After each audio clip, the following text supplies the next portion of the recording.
Hi friends, welcome to Sai Trishul vlogs. ఈరోజు మన వీడియోలో గోంగూర ఎండు నెత్తళ్ళ ఇగురు చూసేద్దామండి. దానికి కావాల్సినవి గోంగూర, ఎండు నెత్తళ్ళు, ఒక ఉల్లిపాయ, 2 పచ్చిమిర్చి చాలండి. ఎండు నెత్తళ్ళను అయితే ఇలా తలలు తీసేసుకోవాలి. తోక ఇరిచేసుకోవాలండి. మన ఛానల్ని ఎవరైనా సబ్స్క్రైబ్ చేసుకోకపోతే సబ్స్క్రైబ్ చేసుకోండి.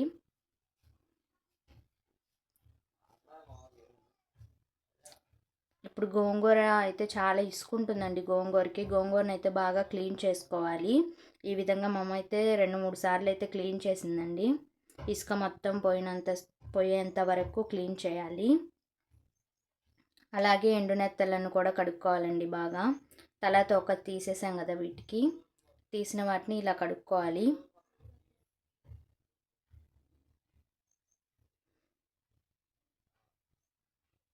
ఇలా 2 సార్లు అయితే కడుక్కోవాలండి.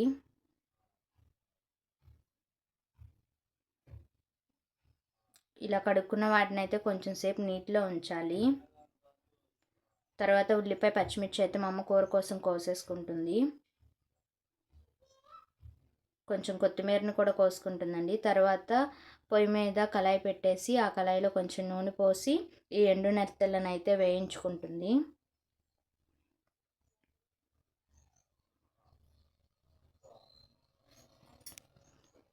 ఇలా అయితే బాగా ఎర్రగా వచ్చేంత వరకు వేయించుకోవాలి. ఒక ప్లేట్లోకి తీసుకుంటుంది.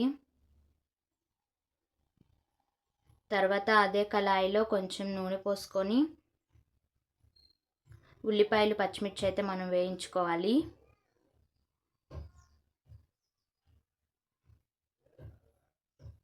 ఉల్లిపాయలు, పచ్చిమిర్చి అయితే కొంచెం దోరగా అయ్యేంత వరకు వేయించుకోవాలండి. కొంచెం కరివేపాకు వేసుకోవాలి.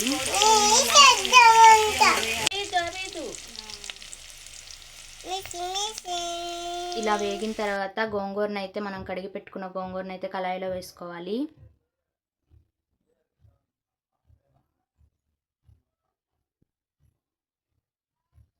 ఇలా గోంగూరను వేసుకొని కలిదిప్పుకోవాలి.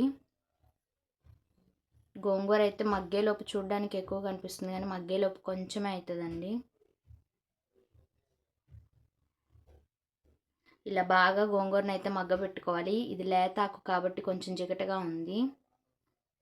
తర్వాత కొంచెం పసుపు వేసుకొని కలిదిప్పుకోవాలి.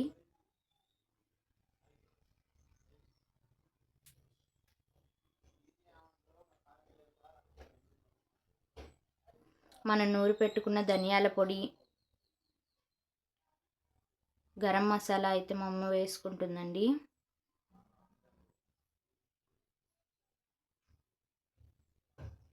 సరిపడా కారం కూడా వేసుకోవాలి.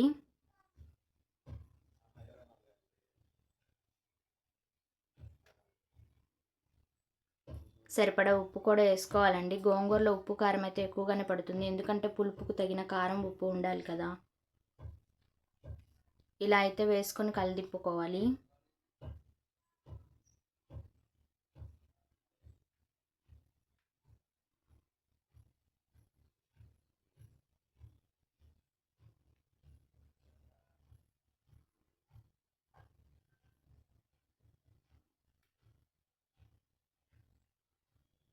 ఇలా అయితే బాగా కలిదిప్పుకోవాలండి. బాగా దగ్గర పడుతుంది కదా గోంగూర. బాగా అయితే మగ్గిపోయింది. కొంచెం కొత్తిమీర ఆకులను వేసుకోవాలి. కొత్తిమీర వేసుకొని కూడా మా అమ్మ కలితిప్పుతుంది. బాగా మగ్గిన తర్వాత ఇప్పుడు మనం వేయించి పెట్టుకునే ఎండు నెత్తలను అయితే వేసుకోవాలి.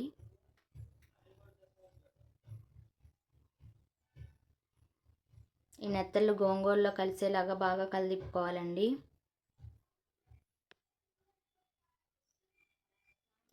ఇలా కలదిప్పుకొని కొంచెం సేపు మగ్గపెట్టుకోవాలి. తర్వాత దీన్ని వేడివేడి అన్నంలో వడ్డించుకొని తింటే టేస్ట్ అయితే చాలా సూపర్గా ఉందండి. Please subscribe my channel.